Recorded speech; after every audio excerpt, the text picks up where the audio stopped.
Bonjour à tous, bienvenue dans le 35e numéro du JT3S. La pandémie l'a évidemment un peu retardé, mais il est arrivé.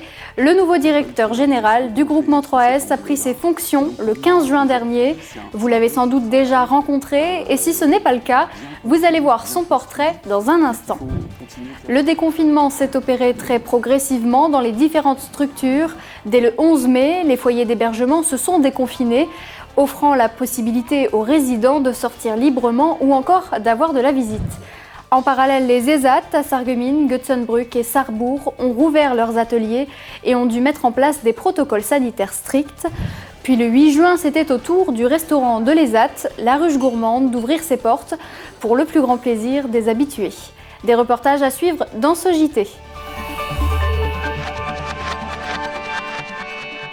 Un parcours atypique, un goût prononcé pour le domaine du médico-social, une expérience de longue date, de l'écoute, de la bienveillance et des idées plein la tête. Rencontre avec le nouveau directeur général du groupement 3S.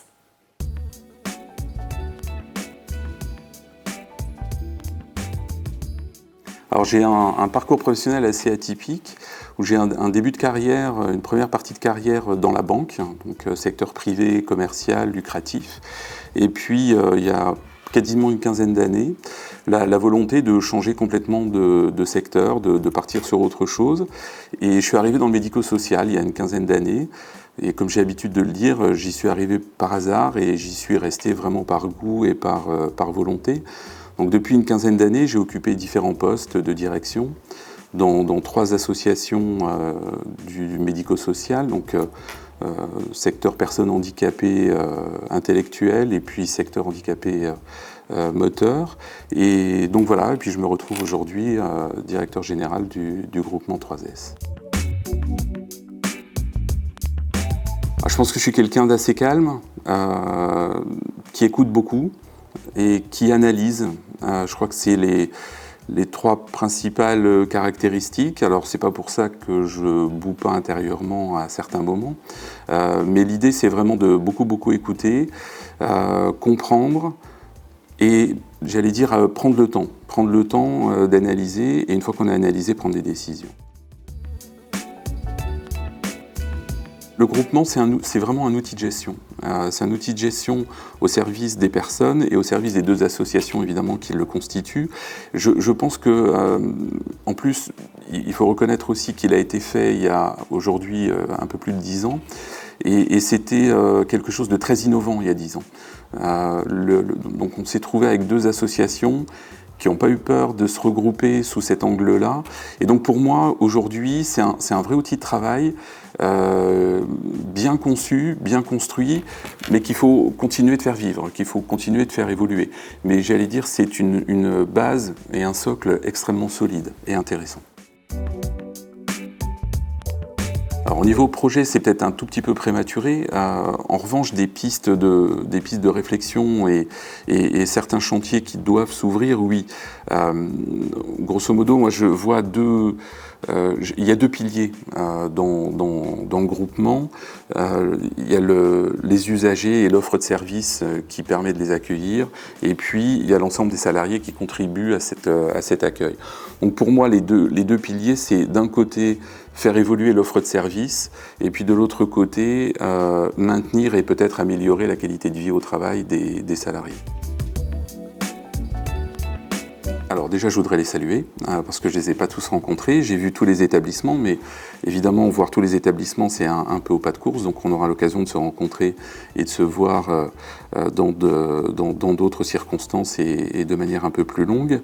Donc voilà, les saluer, leur dire que, évidemment, je suis avec le comité de direction à leur écoute, et puis qu'on est au travail, et qu'on est déjà au travail pour faire en sorte par rapport à ce que je viens de vous dire, que leur vie soit la meilleure possible.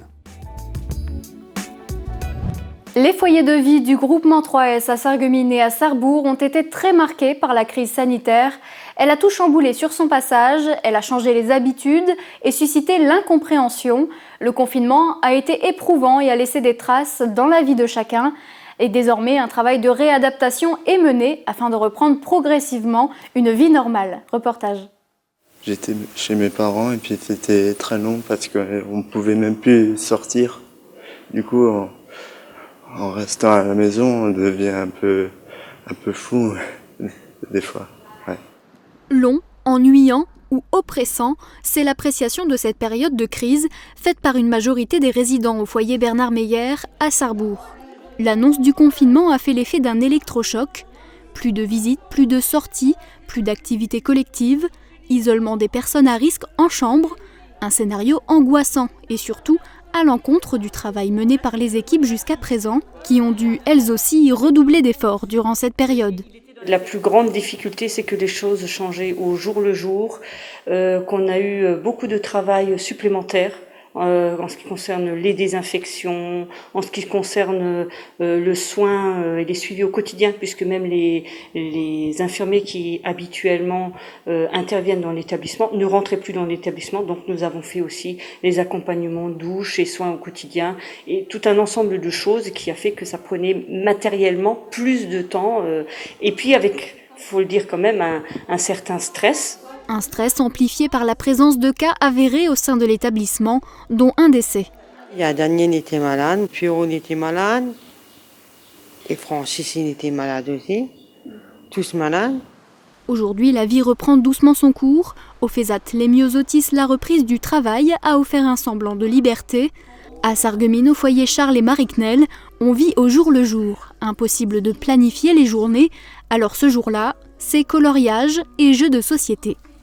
Le déconfinement a été une bouffée d'oxygène pour tous, mais la directrice des hébergements au groupement 3S ne souhaite pas parler de retour à la normale. Imposer des distanciations sociales, pour moi, c'est pas un retour à la normale.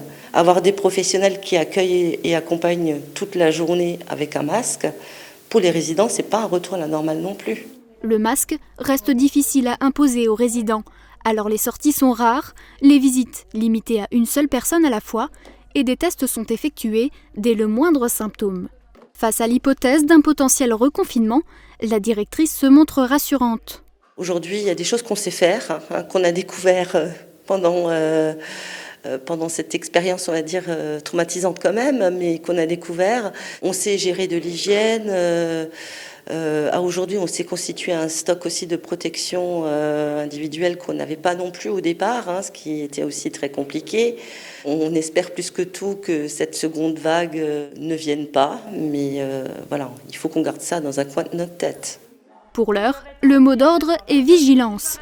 Mais ce virus aura eu un avantage, celui de souder encore plus les structures et ses hommes au sein du groupement. Voilà, jeune homme. Qui c'est qui veut boire ? L'établissement de services et d'aide par le travail La Ruche à Sarreguemines emploie 159 travailleurs et fait partie entière du paysage économique mosellan. La période de confinement a stoppé la quasi-totalité des activités comme la menuiserie, l'entretien des espaces verts ou encore la sous-traitance industrielle. Une période d'incertitude qui a pris fin le 11 mai avec une réouverture progressive des ateliers. Regardez. Les At La Ruche à Sarreguemines est un des 1400 établissements et services d'aide par le travail que compte le pays. Depuis le 11 mai, ils sont autorisés à reprendre l'activité uniquement sur la base du volontariat.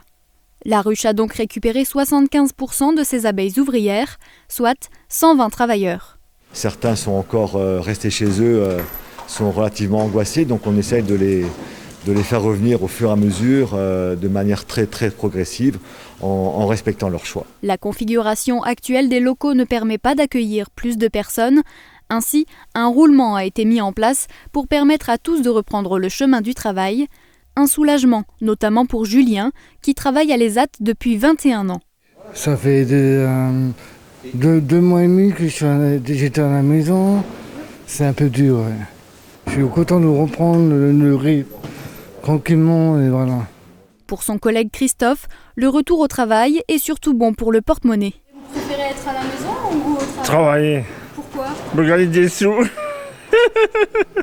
Depuis le début de la crise, l'intégralité des salaires ont été versés grâce à l'aide de 100 millions d'euros débloqués par l'État pour les ESAT. Pour l'heure, la reprise se fait au rythme des 400 clients qui, pour les 3/4, ont d'ores et déjà renvoyé les carnets de commandes. Parmi eux, le laboratoire pharmaceutique Urgo. 400 boîtes de compresses sont empaquetées tous les 2 jours, mais le directeur le précise, le rendement n'est pas la priorité. C'est pas tant la production qui nous a guidé, la satisfaction client.